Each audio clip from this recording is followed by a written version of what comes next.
How to become strategically irresistible. The feminine power.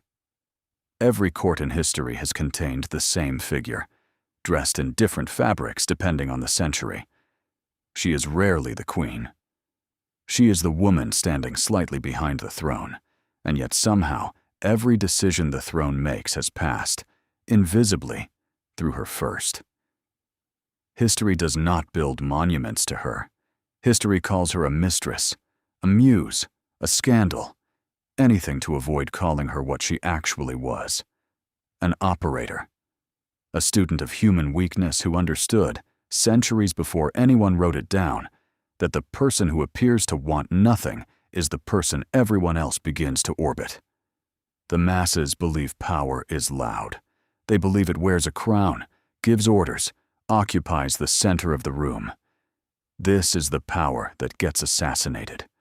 The power that survives, that outlasts kings, outlasts wars, outlasts its own century, is quieter than that, and far more dangerous, because no one sees it coming until they are already inside its gravity. This is the power available to a woman who understands the following truth. Softness, undirected, is a liability. Softness, aimed, is a weapon no army has ever successfully defended against. What follows is not inspiration. Inspiration fades by Thursday. What follows is a system, architecture extracted from the women who wielded this weapon best, stripped of sentiment, presented as law. You will not be told to believe in yourself. You will be told what to do with your body, your image, your voice, your mind, and your exits, and why each of these, deployed correctly, bends rooms in your favor without a single raised voice. Study it as you would study any discipline that has ended empires, because it has. The first law: let the body speak before the mouth. Diane de Poitiers understood something that took modern researchers 400 years to prove in a laboratory. Judgment is made in silence, long before a word is exchanged. Strangers shown 30 seconds of muted footage, no voice, only movement, rate a person's trustworthiness and status almost identically to strangers who spent 30 minutes in conversation with them. Half a minute of the body says nearly everything 30 minutes of talking would say. The mouth is a formality. The body has already delivered the verdict. Most people never learn this, and so they broadcast their anxieties involuntarily.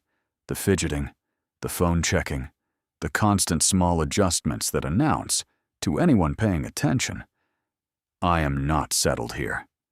I have not yet decided I belong. This is the tell of every amateur, and Rooms Reed tells whether or not they can name them. The strategist eliminates the tell.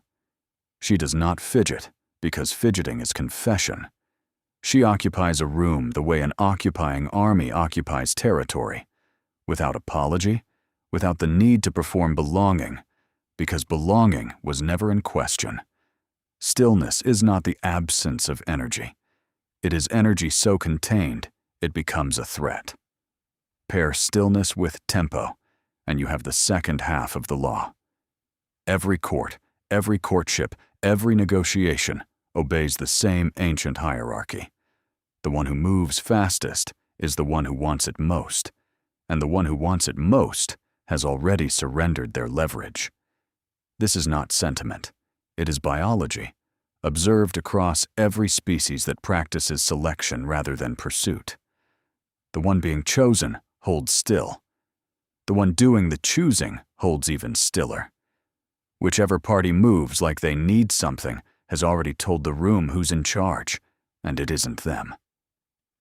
Elizabeth I of England is remembered, among other things, for a stillness so complete that ambassadors reported leaving her presence unable to recall a single unnecessary gesture.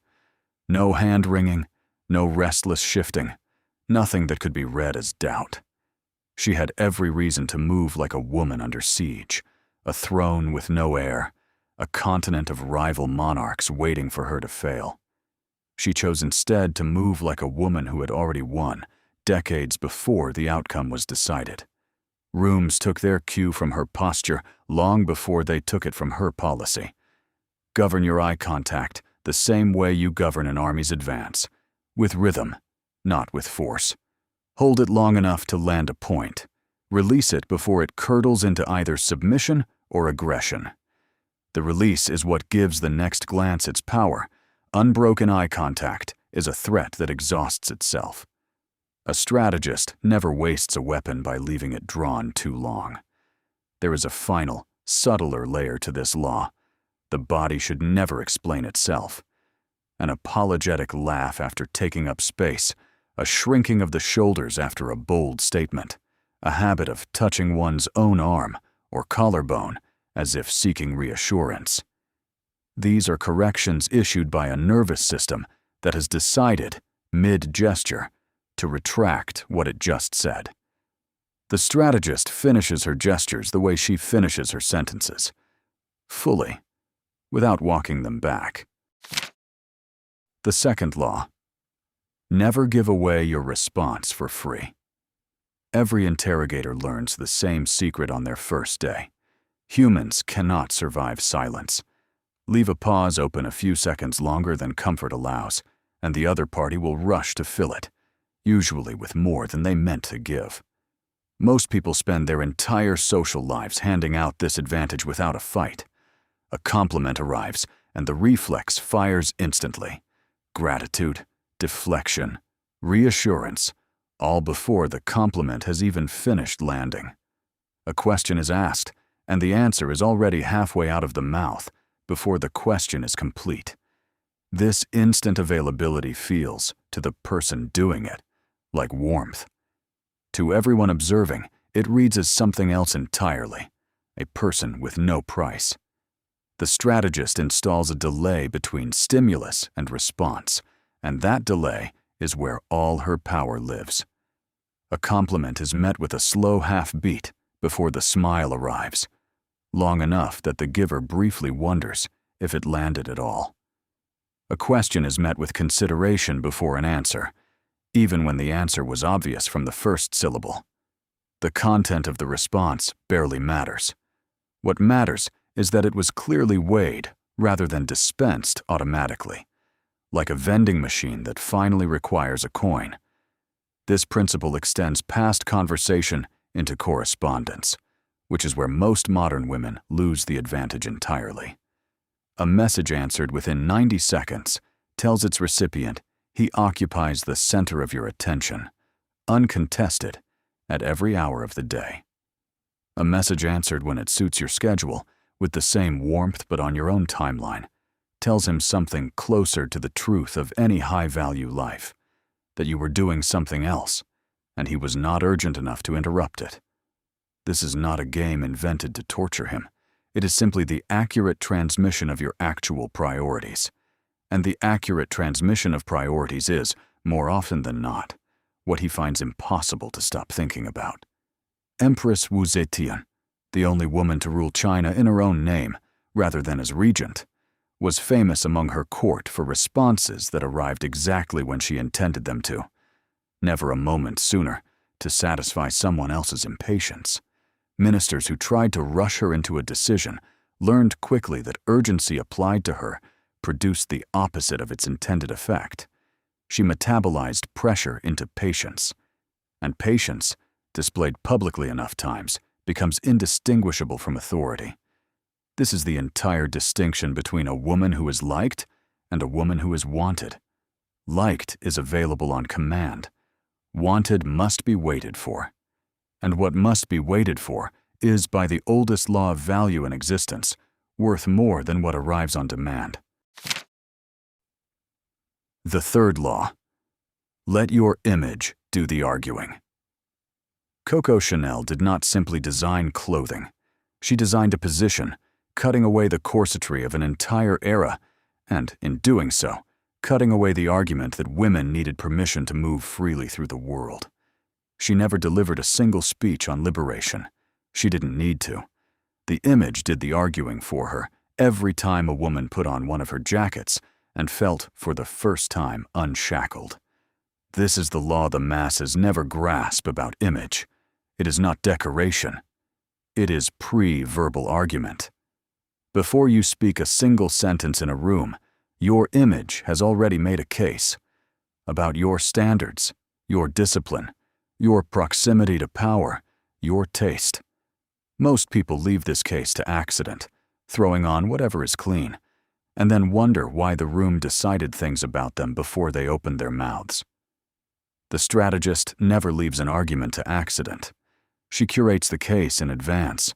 Consider the operator's history remembers longest. Cleopatra staging her own arrival on a gilded barge scented with incense before Antony ever exchanged a word with her. Catherine de' Medici importing Italian sophistication into a French court that had none, making herself indispensable to an aesthetic vacuum she alone could fill.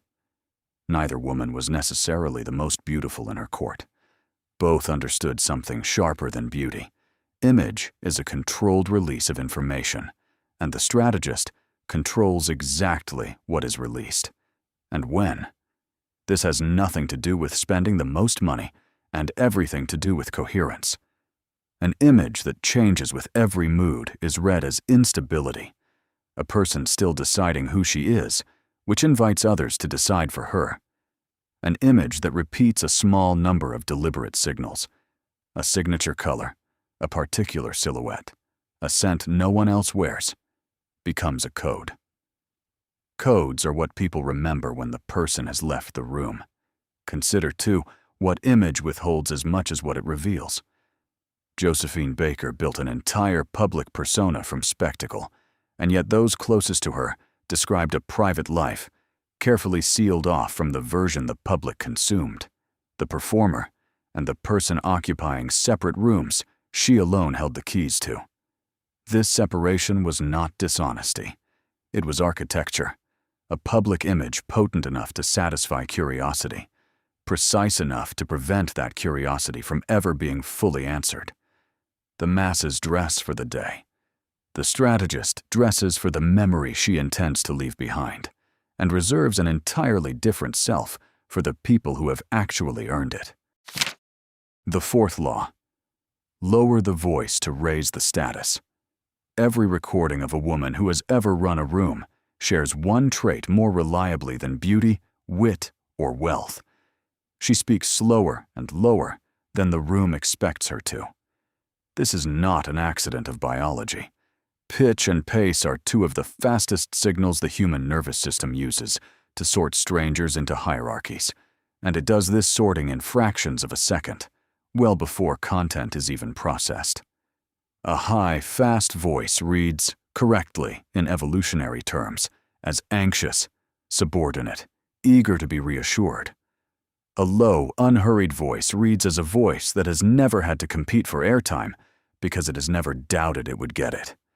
The masses raise their pitch when nervous, quicken their pace when eager to be liked, and apologize with their tone before they've said a single apologetic word.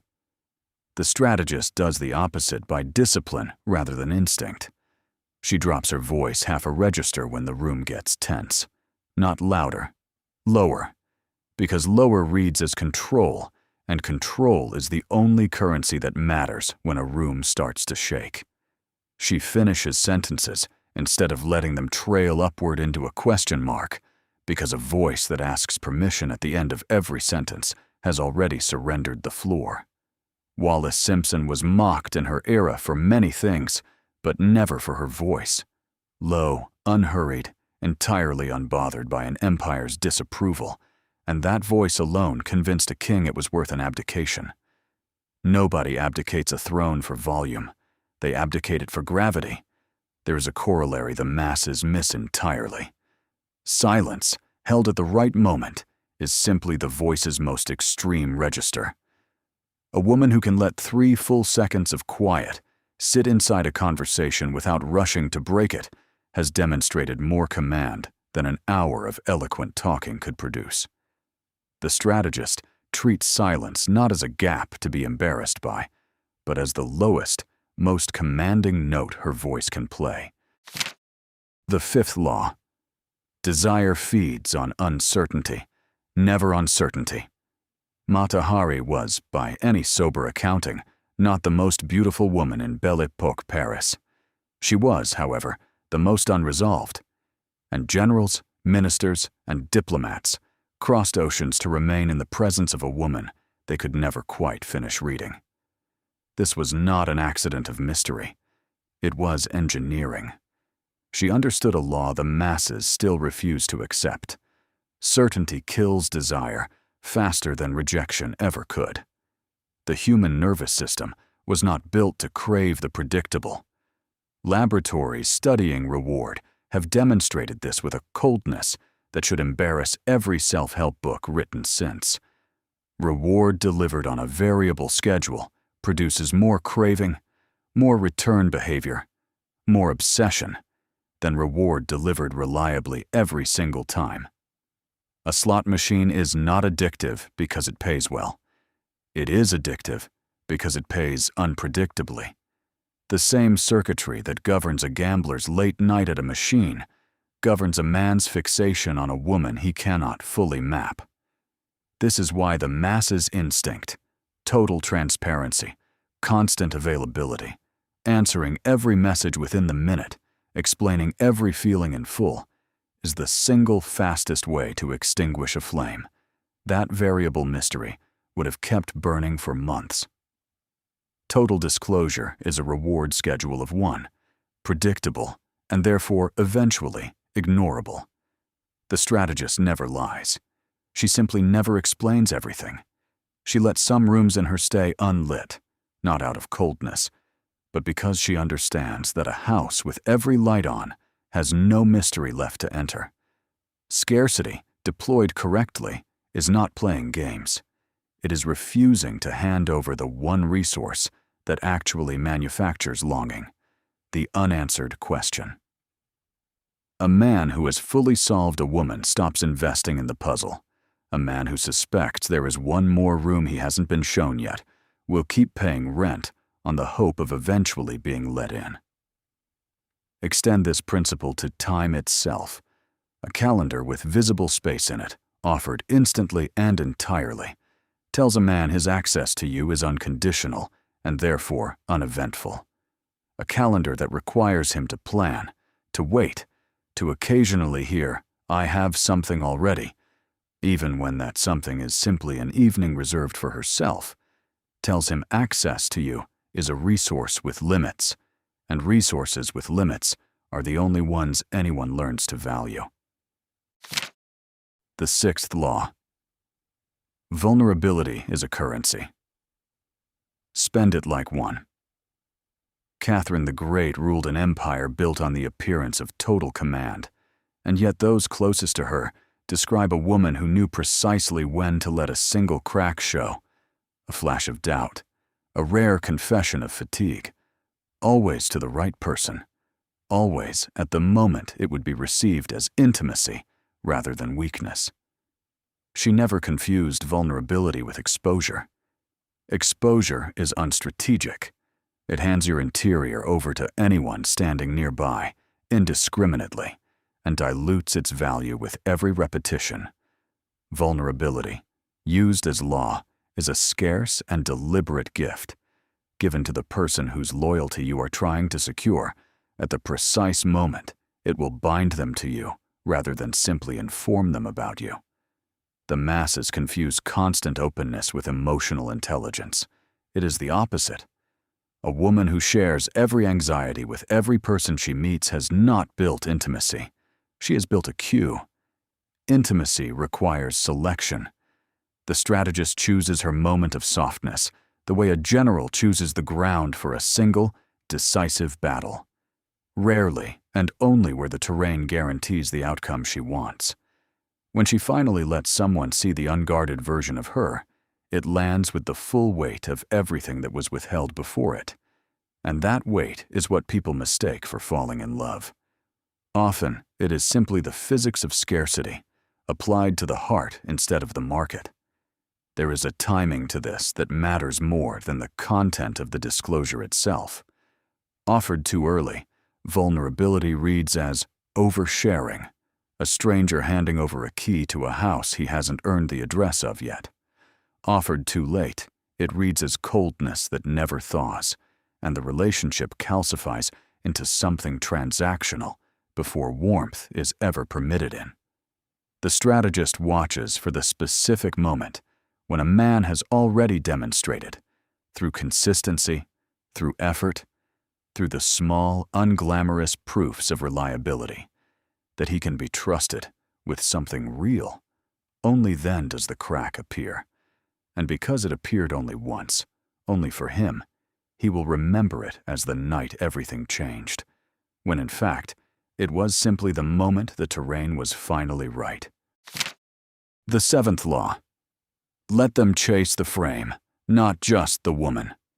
Every pursuit obeys a frame, and whoever controls the frame controls the entire dynamic, regardless of who initiated contact first. The masses believe romantic power is decided by who is more attractive, or who has more money, or who cared first. It is decided by something colder and far more controllable, whose reality the interaction is happening inside of. A woman operating inside a man's frame is reactive by definition. She is available when he suggests availability, upset when he behaves badly, thrilled when he offers affection, because his behavior is authoring her emotional weather. A woman who has built her own frame is a different proposition entirely. Her life, her standards, and her time were already in motion before he arrived, and they will remain in motion regardless of what he decides to do next. This is not indifference performed as a tactic. It has to be genuinely true, because frame cannot be faked past a few dates. The moment the performance is exposed as manufactured neediness, wearing a costume of independence, the entire structure collapses and collapses permanently. The strategist's romantic advantage was never really about romance. It is the same advantage a sovereign nation has over a colony.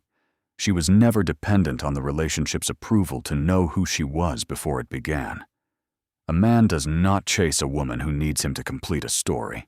He chases a woman whose story was already unmistakably complete, and wonders, with something close to obsession, whether he's been granted a chapter in it. Frame is tested most severely in moments of conflict, and this is where most women lose it without noticing. The instant a disagreement produces over-explanation, 3 paragraphs of justification for a boundary that required 1 sentence, the frame has already shifted into his hands, because justification is an application for approval, and applications imply the approving party outranks the applicant. The strategist states a boundary once, briefly, and lets the silence afterward do the enforcing. She does not need him to agree with her frame. She only needs to keep operating inside it, regardless of whether he does. The 8th law. Become a myth, not a catalog of facts. There is a reason certain women are still discussed a century after their deaths, while women of equal or greater accomplishment from the same era have vanished entirely from memory. It is not what they did. It is that they were never fully knowable. And the unfinished nature of the story is precisely what keeps historians, biographers, and gossip alike returning to excavate it further. Cleopatra left behind almost no reliable record of her own words. What survives is myth, curated and recurated by Rome, by Shakespeare, by Hollywood. And yet the myth has outlived every fact-based biography of every other ruler of her century combined. This was not lost on her while she was alive. A ruler who controls her own narrative is a ruler who cannot be fully conquered, because conquest requires knowing exactly what you're taking, and myth refuses to disclose its full inventory. The masses live as a catalog, an open book, every detail available on request, easily summarized in a single sentence by anyone who's met them twice. The strategist lives as a myth in progress, a woman whose past is referenced rather than explained in full, whose future is implied rather than announced, whose presence in any room raises more questions than it answers. Build this the way any empire builds a legacy, through repetition of a small number of signature elements, and through a disciplined refusal to correct every rumor that circulates in your absence. Agrippina the Younger understood that a certain amount of myth-making happens without your permission the moment you become important enough to gossip about, and that fighting every distortion only proves how much the distortion has gotten under your skin. The strategist let some stories about her go uncorrected. Silence, once again, does more work than defense ever could. This is the highest law before the two that follow, because it converts every earlier law. The stillness, the withheld response, the image, the voice, the scarcity, the guarded vulnerability, the unshakable frame, into something larger than technique. It becomes identity. And identity, once it calcifies into myth, cannot be undone by a single bad night, a single rejection, or a single person who decides they've figured her out. They never do. That was always the design. The 9th law: never compete for a throne that is already yours. The masses, when threatened by another woman's presence, a friend, a co-worker, an ex still lingering in a man's photographs, respond with comparison. They study the rival's face, her body, her wit, searching for the metric on which they might be found lacking.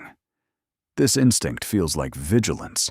It is actually surrender, because the moment you begin measuring yourself against another woman, you have implicitly accepted that the two of you are competing for a judge, and that his verdict determines your worth. The strategist refuses the entire premise.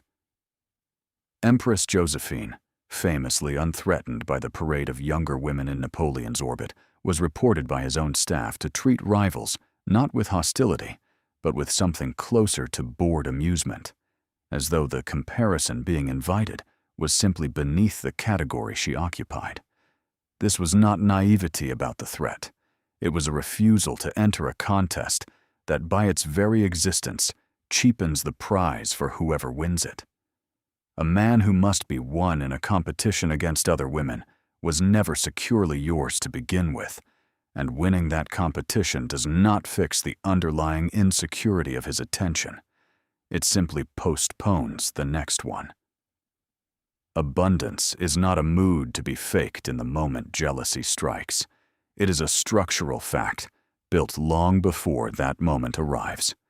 A life full enough, on its own terms, that no single man's wandering eye can bankrupt it. The strategist's security was never rented from his loyalty. It was owned outright, and owned collateral cannot be repossessed by someone else's behavior. The 10th law: the exit is the final and most absolute power. Every law before this one governs how to be perceived while you remain in the room. This law governs the moment you leave it, and it is, without exception, the most powerful of the 10, because it is the only one that cannot be countered, negotiated with, or waited out. Loss aversion is among the most reliably documented forces in human decision-making. People feel the pain of losing something roughly twice as intensely as they feel the pleasure of gaining an equivalent thing. A man who has never seriously considered losing you has never felt the full weight of what you are worth to him. He has only felt the comfort of assuming you'll remain available indefinitely. The strategist understands that comfort, left unchallenged forever, quietly curdles into carelessness, not from malice, simply from the absence of any credible reminder that the arrangement could end. This is not a manipulation to be deployed as a threat, dangled and withdrawn for effect, that cheapens into manipulation the instant it is insincere, and insincerity is always eventually detected. It is, instead, a genuine, standing willingness to leave any room, any arrangement, any relationship that has stopped serving the terms on which you entered it. A queen who cannot conceive of abdicating has already handed her court the one piece of information that guarantees her exploitation. that she will tolerate anything, because leaving was never actually on the table. Wallace Simpson again, one final time.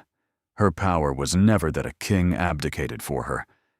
It was that she was, credibly, willing to walk away from a crown herself, and that willingness, more than any beauty or wit she possessed, was what made an empire's most powerful man restructure his entire life around the fear of losing her. The exit is not the opposite of love. It is the proof that what remains was chosen, freely, by someone who always retained the power to leave, and nothing offered by someone who could leave, and doesn't means as much as anything offered by someone who never could. Closing. The law beneath all the other laws. None of what you have just heard was ever about deception. Every operator named in this record was, in her own century, accused of trickery by people who simply lacked the discipline to build what she built. Call it strategy instead, because that is what it actually is. The refusal to leave your presence, your image, your voice, your heart, and your exits to accident, in a world that profits enormously from women who never learn to architect any of the five. The masses will always call this cold. Let them. Coldness is simply what warmth looks like from a distance, to people who have never had to earn it. You now have the laws. What you build with them is no longer a matter of instruction. It is a matter of will.